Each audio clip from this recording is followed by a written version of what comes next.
পেটে সন্তান, এই পেটের সন্তান নিয়ে মা যা করবে প্রতিটা কাজের আসর পেটের সন্তানের উপরে পড়ে। আমি আপনি মনে করি পেটের ভিতরে সন্তান, মার আসর যা কেমনে পড়ে 100% পড়ে।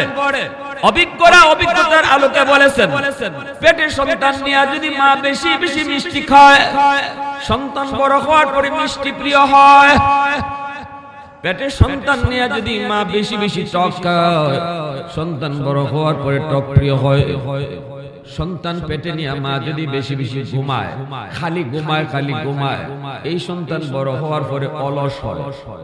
আর মা যদি সন্তান পেটে নিয়ে বেশি বেশি কোরআন তেলাওয়াত করে, এই সন্তান অল্প দিনে হাফেজে কোরআন হয়। এইবার আমার সন্তানের জন্য ঘরের পরিবেশ কেমন রাখবো, আমি বাবা আমার সন্তানের সামনে কিভাবে চলবো, আমার সন্তানকে আমি কি খাওয়াবো, হালাল নাকি হারাম। সুদের টাকা ঘরে ঢুকাইছো, বাচ্চা বড় করছো, হারাম টাকা দিয়া বাচ্চা লালন পালন কইরা এই সন্তানের রক্ত হারাম রক্ত শরীরের ভিতরে কইরা সন্তানকে মঈনুদ্দিন চিশতি বানাইবা জীবনও হইতো না। সুদের টাকা দিয়া সন্তান বড় কইরা, ঘুষের টাকা দিয়া সন্তান বড় কইরা, চিটারি বাটপারি কইরা মানুষের কাছ থেকে টাকা আইনা এই সন্তান তুমি খাওয়াইছো, বড় করছো। আর নিয়ত লইয়া বইয়া আছো মঈনুদ্দিন চিশতির, নিয়ত লইয়া বইয়া আছো আব্দুল কাদের জিলানীর। জীবনও কোনোদিন জিলানী হবে না, চিশতি হবে না। আমার সন্তান ঘরের ভিতরে আসার মাত্রই এবার বাবাকে দেখতেছে, মাকে দেখতেছে, বেশি টাইম মাকে পাইতেছে। দুধ খাওয়ানোর সময় মাকে বেশি টাইম পাইছে, দুধ খাওয়ানোর সময় মা সন্তানকে কেমনে দুধ খাওয়াইছে, মাথায় পর্দা কইরা দুধ খাওয়াইছে, কাপড় পর মাথায় দিয়া দুধ খাওয়াইছে, মানুষের সামনে দুধ খাওয়াইছে নাকি পর্দার ভিতরে খাওয়াইছে, এই জিনিসটারও আসর সন্তানের উপরে পড়ব। ঠিক কিনা? জোরে কও, আরো জোরে কও, ঠিক কিনা? এজন্যই মঈনুদ্দিন চিশতির মা, মঈনুদ্দিন চিশতির মা বলেছিলেন, বাবা মঈনুদ্দিন, প্রথম নজরেই তোমার চেহারা দেখা 90,000 হিন্দু কালেমা পড়ে মুসলমান হয়েছে। এটা তোমার কোনো ক্রেডিট নয়, তোমার কোনো বাহাদুরি নয়, এটা আমি মার ক্রেডিট, আমি মার বাহাদুরি রে বাজান। কারণ আমি মা জীবনে কোনোদিন তোমাকে ওযু সারা দুধ খাওয়াই নাই। যেই মা জীবনে কোনোদিন সন্তানকে ওযু ছাড়া দুধ খাওয়ায় না, ওই মার গর্ভের সন্তান হলো মঈনুদ্দিন চিশতি। জোরে কও না সুবহানাল্লাহ, আরো জোরে কও না সুবহানাল্লাহ। এজন্য বলি যুবক, নবী আসার দরজা বন্ধ, ওলি আল্লাহ আসার দরজা আল্লাহ বন্ধ করে নেই। নবী দুনিয়াতে আসবে না কিন্তু জিলানী আসবে না, এই কথা নবী কয়ে যায় নাই। মঈনুদ্দিন চিশতি আসার দরজা এখনো খোলা, এখনো শাইখে বাগা দুনিয়াতে আসার দরজা খোলা, শাইখে কৌরি আসার দরজা এখনো খোলা, এখনো শাইখে কাতিয়ার মতো ওলি আসার দরজা এখনো খোলা। আল্লাহ পাক ওলি আল্লাহ আসার দরজা বন্ধ করে নেই।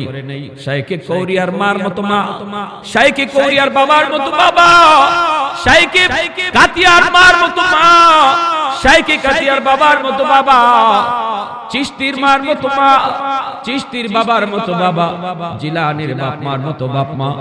আজও যদি জমিনে আয়, আল্লাহ পাক আজও জিলানীর জন্ম দিবে। ঠিক কিনা? প্রশংসা করব কার? একটু জোরে আওয়াজ দিয়া কার?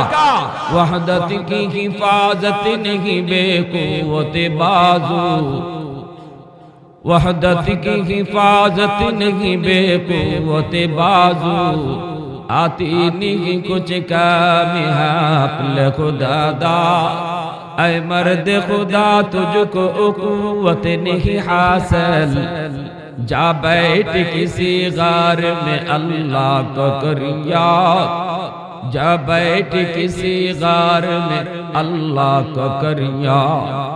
ये सच है कि बातिल की तरफदार नहीं हम, गद्दार न समझो गम गद्दार नहीं हाँ, फूलों की तरह नर्म मिजाज अपना है नाज़ुक, हम तीर नहीं नेज़ा व तलवार नहीं हाँ। हम तेरी नहीं नेज़ा व तलवार नहीं हाँ। मुसलमाনের আওয়াজে বলি আল্লাহু আকবার।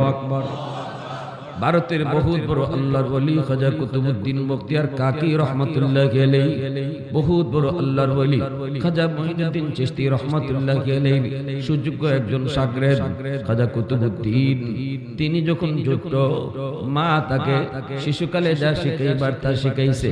এ ভাই মক্তব মাদ্রাসায় ভর্তি করার আগে বাচ্চারা যখন ঘরে থাকে, এই ঘরে থাকা অবস্থায় মা তারে ঘুমের দোয়া শিখাইব, খাওয়ানোর দোয়া শিখাইব, কলিমা শিখাইব, সালাম কালাম শিখাইব। এগুলা তো হুজুরের কাম না, এই শিক্ষাগুলা বাপ মার দায়িত্ব।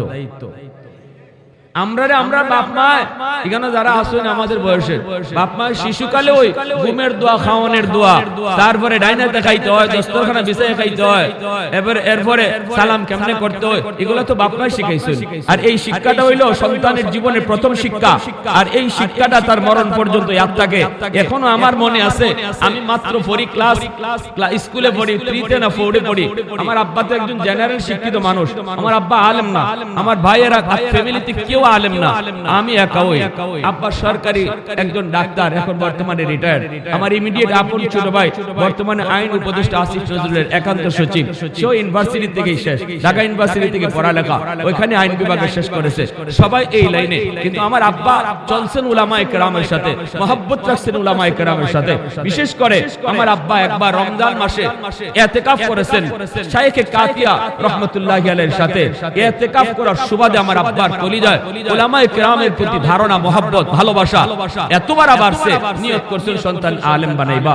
আমি যখন স্কুলে পড়ি ক্লাস 4-এ, তখন ছোট্ট 3-তে না 4-এ আমার আব্বার পাশে আব্বার একজন বন্ধু এসে বসছে আমাদের রুমে, আমাদের ঘরে, ছোট্ট ঘর, 2টা রুম। আমি এই রুম থেকে আব্বার রুমে গেছি, যে এদিকে আব্বার পাশে একজন আব্বার বন্ধু। আমাকে আমার বাবা সালাম শিখাইছেন, কিন্তু ওই দিন কেন জানি আমি সালাম দিতে ভুলে গেছি, আমি সালামটা দেই নাই। আব্বার পাশে গিয়ে একটু দাঁড়াইছি, আব্বা শুধু এতটুকু কইছেন, বাবা সালাম কই। আমি তখন বলছি আসসালামু আলাইকুম ওয়া রাহমাতুল্লাহ। আমার আঙ্কেল যিনি পাশে বসা, তিনি আমার মাথায় হাত বুলায় কইতেছে, বাবা ওয়া আলাইকুম আসসালাম ওয়া রাহমাতুল্লাহ, আল্লাহ তোমার লম্বা হায়াত দেখ, নেক হায়াত দেখ, বড় দোয়া করছেন। কিন্তু আমার আব্বা খুশি না, আমার বাবা খুশি না, আব্বা মন খারাপ। আব্বা বলতেছে, বাবা তোমার এই সালাম আমি নেব না, তোমার এই সালাম নেব না, কারণ বাবা তোমাকে এইভাবে সালাম শিখাই নাই। সালাম শিখাইছি যে কোন রুমে ঢুকতেই সালাম দিয়ে ঢুকতে হয়, এইভাবে তোমারে শিখাইছি সালাম। অতএব এই সালাম আমি তোমার গ্রহণ করব না, তুমি রুম থেকে বের হও, এখন আবার বের হও, বের হয়ে রুমে আবার ঢুকো, সালাম দিয়ে ঢুকো। যখন আমার এই আদেশ করছেন আমার আব্বা, খুব ভয় পাইতাম। এখনো আমরা আমার আব্বাকে ভয় পাই। আমার ভাইয়ের সচিব, এখনো আমরা আমাদের বাবার সামনে দাঁড়াইলে থরথর করে কাঁপি, অথচ একজন জেনারেল শিক্ষিত মানুষ। তো এই অবস্থায় আমি যাওয়ার জন্য রেডি হইছি। আমার আঙ্কেল যে আব্বার বন্ধু, সে বলতেছে, ভাই বাদ দেন, ছোট মানুষ বুঝে নাই, সালাম তো দিছেই, সালাম তো সংশোধন তো করছে। আব্বা বলতেছে, না ভাই, এই সালামটা যদি এখন নেই, সেটা সারা জীবন তার ইয়াদ থাকবে না, তার এখন রুম থেকে বের করতে হবে, বের করাইয়া রুমে আবার ঢুকাইতে হবে সালাম দিয়া। ওই দিন যে আমার বাবা আমাকে রুম থেকে বের করেছিলেন, আবার সালাম দিয়ে আমি ঢুকছিলাম, 35 বছর আগের ঘটনা এখনো আমার ইয়াদ আছে। বাবা হওয়া সহজ, আদর্শ বাবা হওয়া কঠিন। মা হওয়া সহজ, আদর্শ মা হওয়া কঠিন। আদর্শ সন্তান পেতে চাও, আগে আদর্শ বাবা হও। আদর্শ সন্তান পেতে চাও, আগে আদর্শ মা হও। মা হও আদর্শ মা, বাবা হও আদর্শ বাবা, সন্তান আদর্শ সন্তান হবে। ঠিক কিনা জোরে বল? ঠিক আছে। এজন্য বলতেছিলাম, ওই দেখা যায় কুতুবউদ্দিন বখতিয়ার কাকের মা যা শিখাইবার শিশুকালে তো শিখাইছেন, সালাম কালাম, দোয়া দুরুদ, এগুলা। এখন ভাই ঘুমাইবার সময় যে মা তারে ঘুমের দোয়া শিখাইতো, বর্তমানে এই মা মোবাইল টিপে ঘুমায়, ঘুমের দোয়া শিখাইবো কখন? যেই বাবা ঘুমের সময় সন্তানকে ঘুমের দোয়া পড়াইয়া ঘুম পাড়াইতো, এই বাবা এখন ঘুমের সময় ফেসবুক টিপে ঘুমায়। সন্তান দোয়া শিখবো কার কাছ থেকে? শিখবো কার কাছ থেকে? সন্তান ঘুমানোর সময় একদিকে দেখে বাবা মোবাইল টিপে, আর একদিকে দেখে মা মোবাইল টিপে। এই বাচ্চাটা দোয়াটা শিখতেছে কার কাছ থেকে? সে তো মোবাইল টিপা দেখে ঘুমাইতেছে। আর বাচ্চারা বাপ মারে যা করতে দেখে নিজেও তা শিখে। মা যদি ঘরে নামাজ পড়ে, ছোট বাচ্চারা মার সাথে নামাজে দাঁড়ায়। বাবা যদি ঘরে নামাজ পড়ে ছোট বাচ্চারা বাবার সাথে নামাজে দাঁড়ায়, আর বাপ মা যদি বেশি বেশি মোবাইল টিপে সন্তানও মোবাইল টিপা শিখে। মাশাআল্লাহ বর্তমানে এই প্রযুক্তির লাইনে আমরা এতটা আগাইছি, এখন অবুঝ বাচ্চা কথা কইতে না পারলেও মোবাইলের লক খুলতে পারে। আর আমাদের জমানায় আমার দাদি ওই দিনও কইছে, কয়েক বছর আগের ঘটনা, বেশি আগের ঘটনা, আমার দাদি কইতেছে বাইরে মোবাইলের টেহা কেমনে হারায়, পদ্দি ভাই না। ঠিক না? নিজুর আর এখনের যুগের বাচ্চা কথা কইতে পারে না, লক খুলতে পারে। তো ওই দিন আমি দেখলাম একটা ফেসবুকে একটা ভিডিও আসছে, ভালোই লাগলো ভিডিওটা, যে মা বাপে দেখতেছে ছোট বাচ্চা মোবাইল টিপতেছে। এখন এই বাচ্চারে মোবাইল টিপা থেকে দূরে সরাইতে হবে কি কইরা? যদি যায় কয় মোবাইল টিপা এটা ঠিক না, দাও এটা দাও, বাচ্চা কিন্তু কানবো, ঠিক না? ঠিক না? তো আমি দেখলাম দুই মা আর বাবা দুইজনে দুই বই লিয়া, দুইজনে দুই বই লিয়া বাচ্চা দাঁড়ায় বইছে। বাচ্চার এদিকে মা বইছে একটা বই, আর বাপে বইছে এদিকে বই, দুইজনে দুই বই পড়তেছে। এখন এই ছোট বাচ্চা মোবাইল টেপার থেকে আটকে চাইছে, দেখে মা বই পড়ে, বাপে বই পড়ে। এখন এই বাচ্চা মোবাইল তুইয়া নিজেও একটা বই লিয়ে বই গেছে। এই হলো গড়ের, আমি বলছি যে গড় হলো তার জীবনের প্রথম বিদ্যালয়, আর বাপ মা হলো তার জীবনের প্রথম শিক্ষক। মাদ্রাসা তো পরে দিব, ঘর তো তার প্রথম মাদ্রাসা, তার জীবনের প্রথম মাদ্রাসা এটা, আর বাপ মা তার জীবনের প্রথম শিক্ষক। সন্তান আমার প্রথম শিক্ষকের কাছ থেকে প্রথম মাদ্রাসায় যা দেখবে, যা শিখবে, যা বুঝবে, এটা সারা জীবন ইয়াদ থাকবে। কারণ শিশুদের দিল দিমাগ কাদা মাটির মতো, এজন্য বাবার চেয়ে মার দিনদারিটা বেশি দরকার। মহিলা মাদ্রাসার এজন্যই প্রয়োজন। কারণ আমার মেয়েটা যদি আজকে মহিলা মাদ্রাসায় পড়ে, সে যদি দিন শিখে, সে যদি একজন দিনদার মা হয়, সে যদি একজন আল্লাহওয়ালি মা হয়, সে যদি একজন হাফেজা মা হয়, সে যদি একজন আলেমা মা হয়, তাহলে সন্তানের উপরে তার এলেমের আসর পড়বে, সন্তানের উপরে তার তিলাওয়াতের আসর পড়বে, সন্তানের উপরে তার বুজুর্গির আসর পড়বে, সন্তানের উপরে তার এইরকম ভাবে নেক কাজের আসর পড়বে। অল্প দিনে হাফেজ কোরআন হবে, অল্প দিনের সন্তানও হাফেজ হবে, আলেম হবে। ঠিক না রে? জোরে হল, আরো জোরে হল, ঠিক না? নিয়ে খাজা কুতুবউদ্দিন বখতিয়ার কাকি রহমাতুল্লাহ আলাইহির মা ছোট্ট কুতুবউদ্দিনকে নিয়ে উস্তাদের কাছে হাজির। এইবার বলতেছেন, উস্তাদ জি, আমার সন্তানকে আপনি মুসলমানি শিখাইয়া দেন, সন্তানকে মুসলমানি শিখান, ভালো করে ইয়াদ রাখবেন, আমার সন্তানের জীবনের লেখাপড়া শুরু হবে আল্লাহ পাকের পরিচিতি দিয়া, সন্তানের জীবনের লেখাপড়া শুরু হবে মারিফ আল্লাহ পাকের পরিচয় দিয়া, আখিরাতের ফিকির দিয়া। যেই পড়ালেখার মধ্যে আমার আল্লাহর পরিচয় নেই, এই পড়ালেখাই হতে পারে না। আগডুম বাগডুম গোড়াডুম সাজে, এই পড়ালেখা না। যেই পড়ালেখার মধ্যে আল্লাহর পরিচয় আছে, এর নাম হলো পড়ালেখা। এজন্যই তো নবীজি গারে হেরার ভিতরে যখন বসা ধ্যানে, জিবরাইল আমিন আয়েশা বলছেন, নবী গো আপনি পড়েন, ইকরা। নবী কয় আমি পড়া জানি না। জিবরাইল আবার কয় পড়েন আপনি ইকরা। নবী কয় আমি পড়া জানি না। তিনবার নবী বলেছেন আমি পড়া জানি না। এর অর্থ হলো নবী জানতে চেয়েছেন, ভাই জিবরাইল কার নামে পড়ব? আমার রবের নাম ছাড়া আমি কোনো পড়া পড়তে রাজি না। যখনই জিবরাইল কয় ইকরা বিসমি রাব্বিকাল্লাযী খালাক, পড়েন আপনার রবের নামে, তখনই নবী পড়ালেখা শুরু করে দিছে। তাহলে বোঝা গেল যেই পড়া আল্লাহর নামে পড়া, এই পড়া হলো পড়া। যেই পড়া আল্লাহর নাম নাই, যেই পড়াতে আমার আল্লাহর নাম নাই, এই পড়া হইতে পারে না। এজন্য শিশুকালটা হলো তার জীবনের ফাউন্ডেশন। বাচ্চাদের শিশুকালটা আগডুম বাগডুম পড়ায় বড় কইরেন না। সন্তানকে পড়ালেখা শুরু করাইবেন আল্লাহর পরিচয় দিয়া, মাদ্রাসা দিয়া আমার সন্তানের পড়ালেখা শুরু হবে। ঠিক কি না? জোরে কও। তাহলে আমানতদারি রক্ষা হবে রে যুবক, আমানতদারি রক্ষা হবে। সন্তানের পড়ালেখা আল্লাহর পরিচয় দিয়া শুরু করা। কুতুবউদ্দিন বখতিয়ার কাকির মা সন্তানকে নিয়ে আল্লাহর পরিচয় শিখান। উস্তাদ জি পড়ান আলিফ বা, উস্তাদ কয় বাবা কুতুবউদ্দিন কও আলিফ বা তা সা, কিন্তু ছোট্ট বাবু কুতুবউদ্দিন কয় না উস্তাদ জি আলিফ বা নয়, আলিফ লাম মিম যালিকাল কিতাবু লা রাইবা ফি। যখন আল্লাহ পাকের পবিত্র কোরআনের সূরা বাকারা 15 পারা এক বসায় উস্তাদকে হিফজ শুনাইছে। এইবার উস্তাদে কই, বাবা তোমার মা কেন এমন মজাক করলো, ঠাট্টা করলো? মাকে জিজ্ঞেস করেন। মা সিজদার করে আল্লাহর দরবারে কান্দে। মা কই, উস্তাদজি খোদার কসম আমি মা নিজেও জানি না আমার কুতুবউদ্দিন কেমন করে 15 পারা হাফেজ হয়েছে। তবে আমার যতদূর মনে পড়ে, কুতুবউদ্দিনকে যখনই আমি দুধ খাওয়াইতাম তখনই আমি কোরআন তেলাওয়াত করতাম। আমার সন্তান দুধ পান করার সময় তিলাওয়াত শুনবে না গান শুনবে? মা তিলাওয়াত শোনাবে নাকি গান শোনাবে?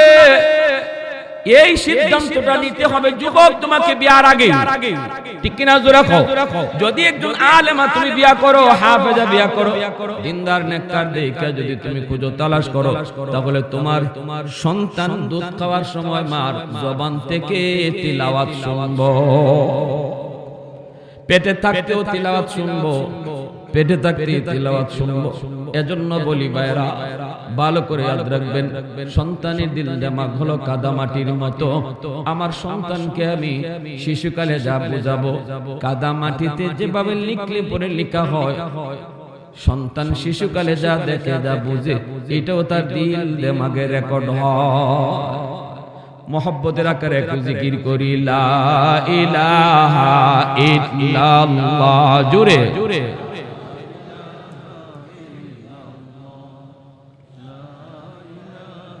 কয়টা কয়টা? তিনটা শেষ দিল।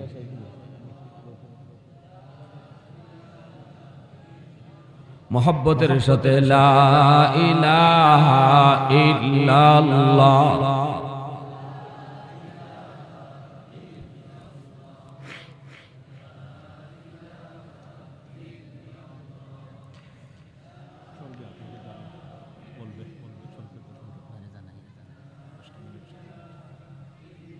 মোহব্বতের সাথে লা ইলাহা ইল্লাল্লাহ।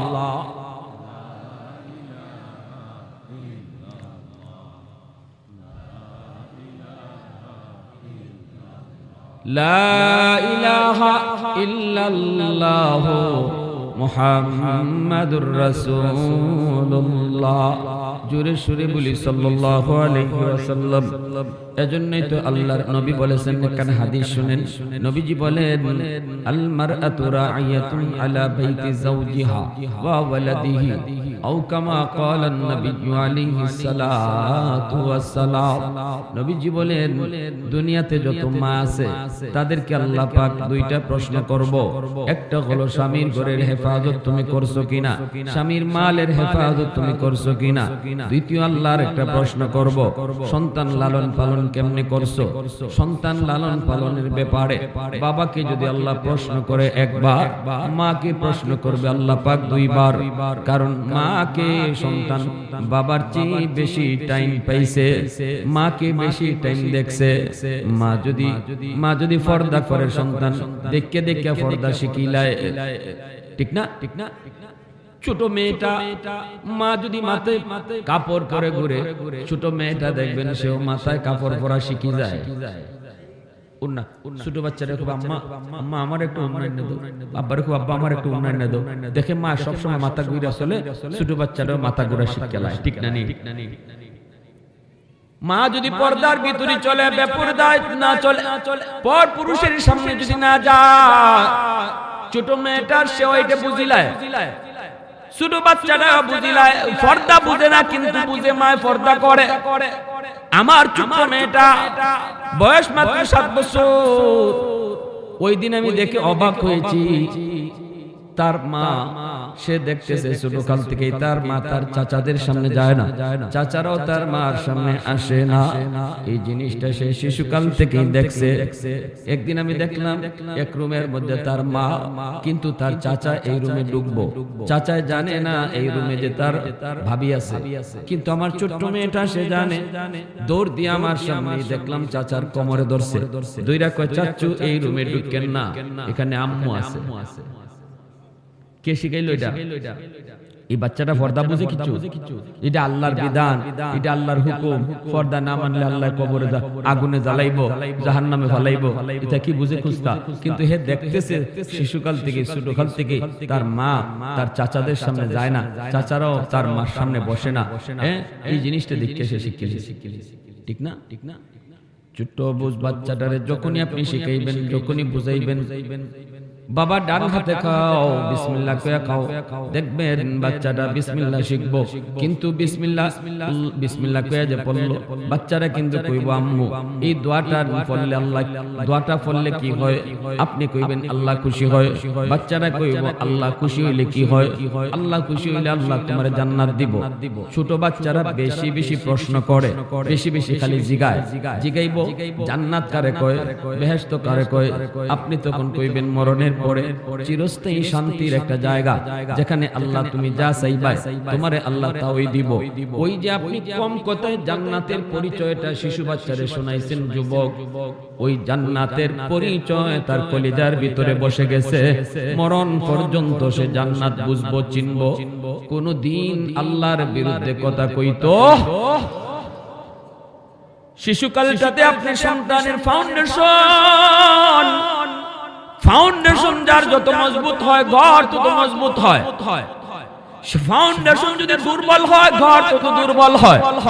মানুষের জীবনের ফাউন্ডেশন হলো শিশুকাল। এজন্য শিশুকালটা নষ্ট করবেন না। আমি বলি আপনি ডাক্তার বানাবেন, ইঞ্জিনিয়ার বানাবেন, আপত্তি নাই, অসুবিধা নাই। কিন্তু আমি বলবো আমার সন্তানের ডাক্তার পরিচয় বড় পরিচয় নয়, সন্তানের বড় পরিচয় হলো সে মুসলমানের সন্তান। এজন্য সবার আগে তার মুসলমানি শিখাও। মুসলমানের বাচ্চা আগে বানাও, এরপরে ডাক্তার বানাও, ইঞ্জিনিয়ার বানাও, পাইলট বানাও, উকিল বানাও, ব্যারিস্টার বানাও।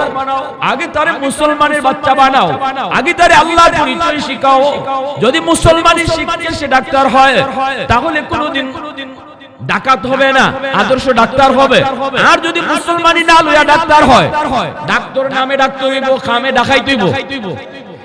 20,000 টাকার লোভে কইরা কয় নরমাল ডেলিভারি কেসের রোগীরে ডাক্তার কয় সিজার করতে হইব, নাইলে মাও মরবো, বাচ্চাও মরবো। কেমন ডাকাইতে 20,000 টাকা এই মাটারে সারা জীবনের জন্য অসুস্থ বানায় দিছে সিজার কইরা টেকার লোভে। এই ডাক্তার কইবেন না ডাকাইত কইবেন? আপনারা কইন, আমি কইতাম না। হে ডাক্তার হইছে, ডাকাইতে লোক লাগি কয় হে খালি ডাক্তারই হইছে, মুসলমানের বাচ্চা হইছে। ঠিক কিনা? জোরে খাও। ডাক্তার হইছে, মুসলমানের বাচ্চা হইছে না। ইঞ্জিনিয়ার হইছে, মুসলমানের বাচ্চা হইছে না। এজন্যই রড না দিয়া বাঁশ ঢুকাই দিছে। এই খবর আসেনি না? হ্যাঁ, যে রডের বদলা বাঁশ দিছে, বাঁশ। এবার মানুষ মরুক আর বাসুক, হে মনে করে জীবনে জীবন, মরণের পরে কোনো জীবন নাই। আমার এখানে যা খুশি তা করবো, নো চিন্তা, নো ফুর্তি, যা পাও তা খাও,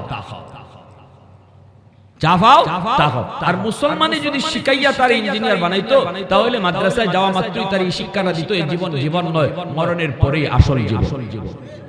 এই জীবনের প্রতিটা কাজের হিসাব আমাকে আল্লাহর দরবারে পাই টু পাই দিতে হবে। এই শিক্ষাটা তার শিশুকালে কলিজায় ঢুকাইয়া দেওয়া হইতো। যদি 5টা বছর তার মাদ্রাসায় পড়ানো হইতো, 5টা বছর তার মাদ্রাসার নুরানি বিভাগে পড়া হইতো। আপনি 5 বছর স্কুলে তার কেন পড়াইতেছেন? আমার প্রশ্ন হলো কেন? কারণ স্কুলের অঙ্ক ইংরেজি তো মাদ্রাসায় এখন ঢুকানো হইছে, সিলেবাস এক করা হইছে। স্কুলের অঙ্ক ইংরেজি মাদ্রাসায় আছে। ডাক্তার বানাইতে চাইলেও আপনি হাই স্কুলে ভর্তি করতে পারবেন। 5 বছর মাদ্রাসায় পড়াইয়া তার জীবনের এই ফাউন্ডেশনটা মজবুত করেন, তার মুসলমানের উপরে তার জীবনের ফাউন্ডেশন মজবুত করেন। 5 বছর মাদ্রাসায় পড়াইয়া এরপরে তার হাই স্কুলে দেন, এরপরে তার কলেজে দেন, এরপরে তার ব্যারিস্টার, উকিল বানান, যা বানান, আগে মজবুত করেন জীবনের ফাউন্ডেশন। ঠিক কি না? এই 5 বছরে স্কুলে পড়াইলে তার শিখাইব কিতা? আগডুম বাগডুম গুরাডুম সাজে, ডাক ঢোল বাজে। আর কি শিখাইব? ওই দেখা যায় তাল গাছ, ওই আমাদের গা, তাল গাছ দেখাইয়া কি হইছে? তাল গাছটা দেখাইয়া কি হইছে? যদি দেখাইতো ওই দেখা যায় মক্কা, ওই দেখা যায় মদিনা, তাইলে মক্কা মদিনা তার কলিজায় বইতো। ঠিক কিনা? এই বাচ্চারা কিয়ামতের ময়দানে আল্লাহর আদালতে যায় কইব, মালিক আমার মা আমার বাবাকে তুমি হাজির করো। কেন তারা আমাকে তাল গাছ দেখাইলো? কেন তারা আমারে আগডুম বাগডুম শিখাইলো? আমারে কেন আল্লাহর পরিচয় শিখাইলো না? আমারে কেন মক্কা মদিনা দেখাইলো না? যদি দেখাইতো তাহলে আজকে আমি বেনামাজি হইতাম না, আল্লাহ আমি আজকে জাহান্নামী হইতাম না। আমার বাপ মারে তুমি ডাকো, রব্বানা আতিহিম দিফাইলি মিনাল আযাব ওয়াল আনহুম লানান কাবীরা। সন্তান কইব, মালিক আমাকে যেই পরিমাণ শাস্তি তুমি জাহান্নামে দিবা, আমার বাপ মাকে তুমি ডাবল শাস্তি দাও, বাপ মারে ডাবল শাস্তি দাও। কেন তারা আমানতদারি বুঝলো না? কেন তারা আমার হক নষ্ট করলো? কেন তারা আমানতদারি রক্ষা করলো না? আমানতে কেন খেয়ানত করলো? বাপ মারে ডাকো, মাকে ডাকো, বাবাকে ডাকো, আল্লাহর দরবারে মামলা দিব। সন্তান আল্লাহর দরবারে মামলা দিব। এ যুবক, মা বাবার বিরুদ্ধে হাসরের মাঠে বহু সন্তান আল্লাহর দরবারে মামলা দিব।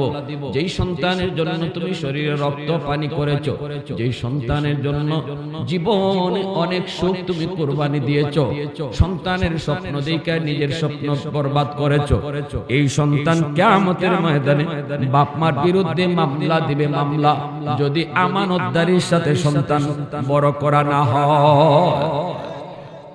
আরে দুশ্মনে মামলা দিয়া যদি আমার আটকাইতো, মনে বুঝ দেওয়া যাইত, কিন্তু সন্তান কলিজার টুকরা সন্তানের মামলায় বহু বাপ মা আল্লাহর আদালতে ধরা খাবে। ঠিক কিনা জোরে কন? শুধু একটাই মামলা, আমানতদারিতে খেয়ানত করছে। আমানতে কি করছে? খেয়ানত করছে। সন্তান যে তার কাছে আল্লাহর পক্ষ থেকে রাখা আমানত ছিল, এই আমানতে খেয়ানত হইছে। এই মামলায় বহু বাপ মা আল্লাহর আদালতে আসামির কাঠগড়ায় দাঁড়ায়। এজন্য আমার ভাইরা বন্ধুরা বলতেছিলাম,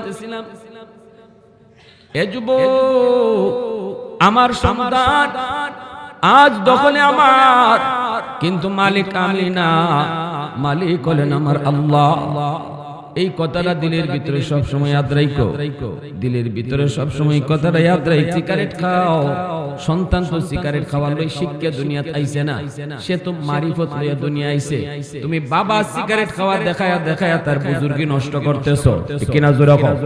টেলিভিশন দেখতেছো বাচ্চারে লইয়া, এই বাচ্চা কিন্তু টেলিভিশন দেখে দুনিয়াতে আসে নাই।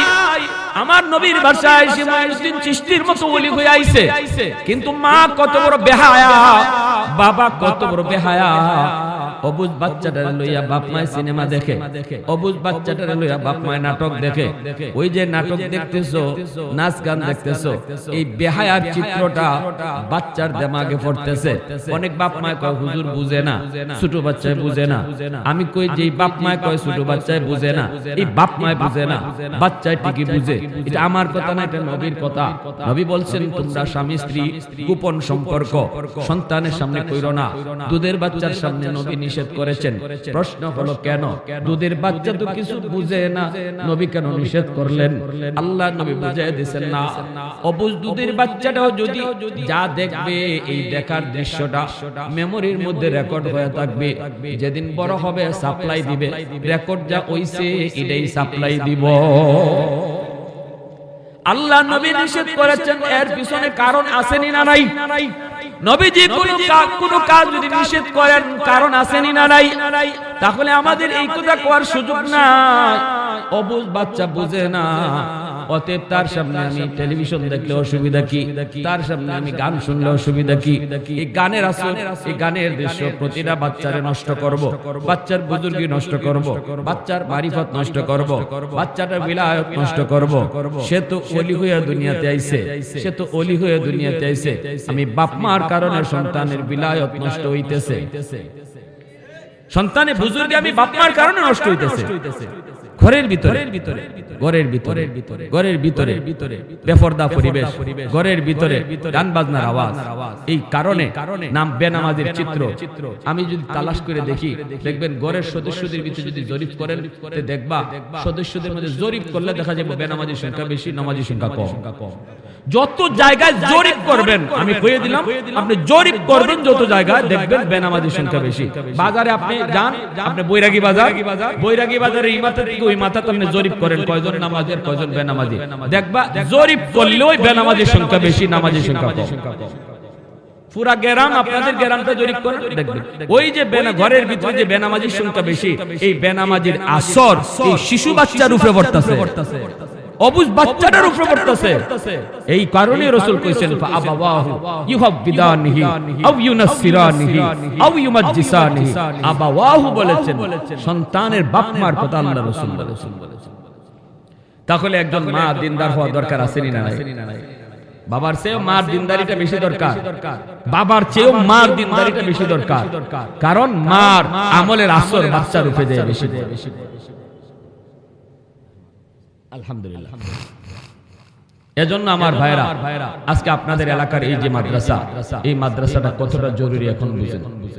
আমার মেয়েটা যদি মাদ্রাসা পড়ে, মেয়েটা যদি দিনদার হয়, একটা বাচ্চা যখন, একজন মা যখন দিনদার হইব, তখন আমি বাবার ঘরটাও সে দিনের লাইনে রাখবো।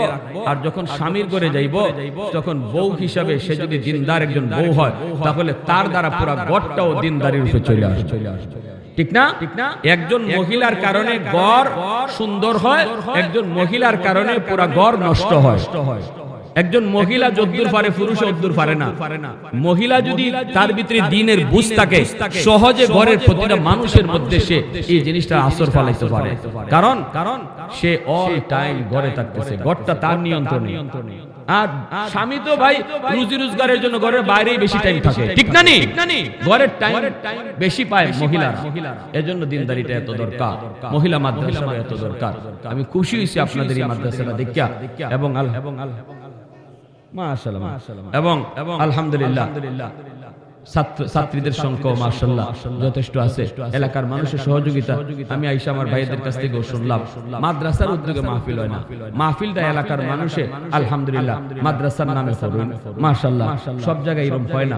এতে বোঝা গেল এলাকার মানুষের মন মানসিকতা মাদ্রাসার প্রতি খুব ভালো, ঠিক না? এবং আপনাদের দরদ আছে এই প্রতিষ্ঠানের প্রতি। আল্লাহ পাক এই প্রতিষ্ঠানকে দিন আল্লাহ পাক উন্নতি করেন, তারাক্কি এনায়েত করেন। গোটা এলাকার প্রতিটা মা বোন আল্লাহ পাক এই প্রতিষ্ঠানের উসিলায় দিনদার আল্লাহ ওয়ালি বানায় দেন। আর প্রতিটা মাকে আল্লাহ হাফেজা আলেমা বানান, আর প্রতিটা মাকে হাফেজ আলেমের মা বানান। সবাই বলেন আমিন।